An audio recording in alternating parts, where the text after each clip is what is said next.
Hello student. आज मैं आपके लिए इलेक्ट्रिशियन थ्योरी में जो अपना ओम का नियम चैप्टर चल रहा है उसमें हम ताप का प्रभाव क्या होता है, किस पर कैसा होता है, ये पढ़ाएंगे आपके लिए। आज का अपना टॉपिक है प्रतिरोध पर ताप का प्रभाव। जैसा कि आप जानते हो शुद्ध धातुओं पर ताप का प्रभाव क्या होता है। तो शुद्ध धातुओं जैसे तांबा है, चांदी, एल्युमिनियम आदि का प्रतिरोध तापमान बढ़ाने से बढ़ता है तथा ताप घटने से घटता है।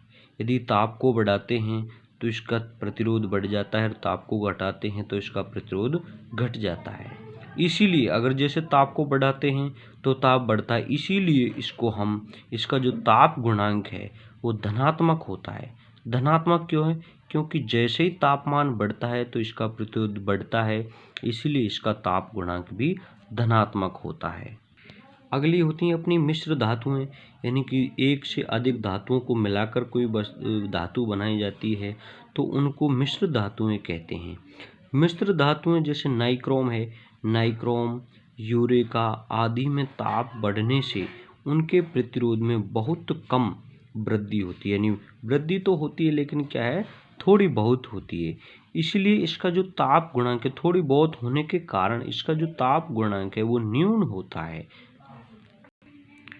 अब देखते हैं हम अधातुओं पर ताप का प्रभाव। सबसे पहले देखते हैं कि अधातु क्या है, यानी जिनमें से धारा प्रवाहित नहीं होती है वो अधातु होती हैं, या इनको हम इंसुलेटेड पदार्थ भी कह सकते हैं, जैसे रबड़ है, अब्रक है, कागज आदि। ठीक है, के प्रतिरोध में तापमान बढ़ने से कमी आती है। यानी जैसे इसका हम तापमान बढ़ाते हैं तो ये क्या है, कमजोर पड़ जाते हैं और इसका जो जो प्रतिरोध है वो घट जाता है। अब घटता है तो क्या होगा, ऋणात्मक, यानी इसका जो ताप गुणांक है वो ऋणात्मक होता है। इसके बाद देखते हैं विद्युत विश्लेष्य तथा अल्प चालकों पर ताप का प्रभाव क्या होता है। जैसे सिल्वर नाइट्रेट, कॉपर सल्फेट तथा कार्बन, सिलिकॉन, जर्मेनियम आदि अल्प चालकों का प्रतिरोध ताप गुणांक ऋणात्मक होता है, यानी इनको हम अर्धचालक भी कहते हैं। ठीक है, तो यानी इनका जो ताप गुणांक है वो भी ऋणात्मक होता है। जैसे इसका तापमान बढ़ाते हैं तो प्रतिरोध कम होगा, इसलिए इसका जो ताप गुणांक है वो ऋणात्मक कहलाता है, यानी होता है। अब ये देखते हैं कि ये बार बार जो प्रतिरोध का ताप गुणांक आ रहा था ये क्या है, यानी कि किसी चालक का तापमान 0 डिग्री सेंटीग्रेड से 1 डिग्री सेंटीग्रेड तक बढ़ाने में प्रतिरोध में जो वृद्धि होती है उसे उस पदार्थ का प्रतिरोध ताप गुणांक कहते हैं। अब हम एक न्यूमेरिकल देखते हैं।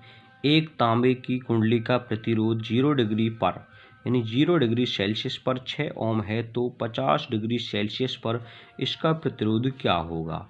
तांबे का 0 डिग्री सेल्सियस पर प्रतिरोध का ताप गुणांक 0.0043 प्रति डिग्री सेंटीग्रेड है। तो इसको हल करने के लिए हम सबसे पहले देखेंगे कि दे क्या रखा है, यानी कि R0 का मान है 6 ओम। ठीक है, यानी 0 डिग्री सेल्सियस पर कितना है, 6 ओम।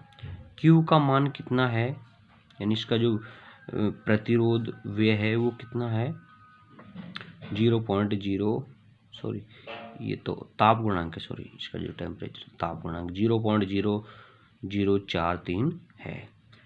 अब इसका जो टेम्परेचर है वो कितना है, 50 डिग्री सेल्सियस। ठीक है, और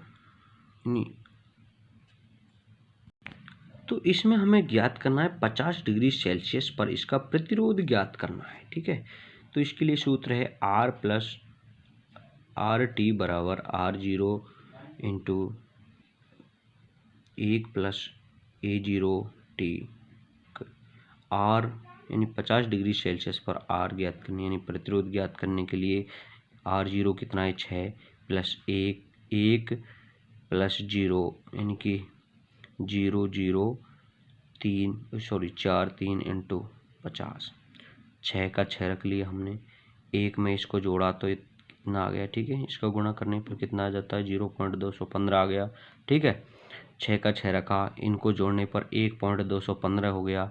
फिर इसका गुना हम 6 से करते हैं तो 7.29 ओम इसका आंसर आ गया है। ठीक है, अब देखते हैं प्रतिरोध का वर्गीकरण। न्यून प्रतिरोधक का मान के प्रतिरोध, न्यून मान के प्रतिरोध इस श्रेणी में 1 ओम या उससे कम मान के प्रतिरोधक आते हैं।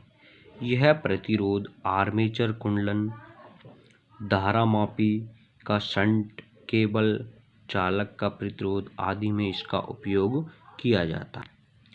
अब देखते हैं मध्यम मान के प्रतिरोधक। इसके अंतर्गत 1 ओम से 1 लाख ओम तक मान के प्रतिरोध आते हैं। इसमें जैसे देखो हीटर है, लैंप है, मोटर का स्टार्टर है आदि इस मान के प्रतिरोधक में आते हैं। इसके बाद होता है उच्च प्रतिरोध।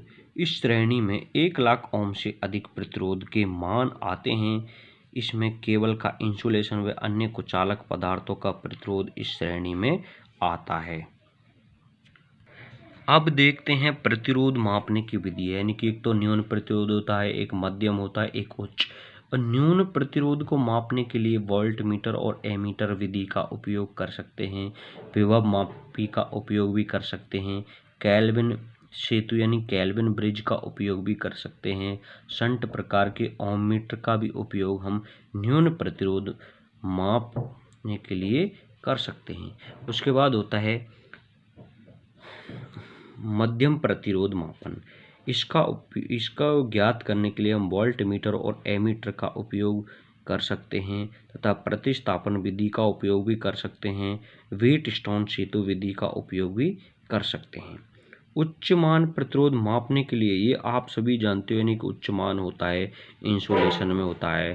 ठीक है, तो इंसुलेशन का जो प्रतिरोध उच्च होता है इसे ज्ञात करने के लिए हम मेगर टेस्टर का उपयोग करते हैं। ठीक है, मेगर इंसुलेशन टेस्टर यह टेस्टर है जो प्रतिरोध को मेगा ओम में मापता है।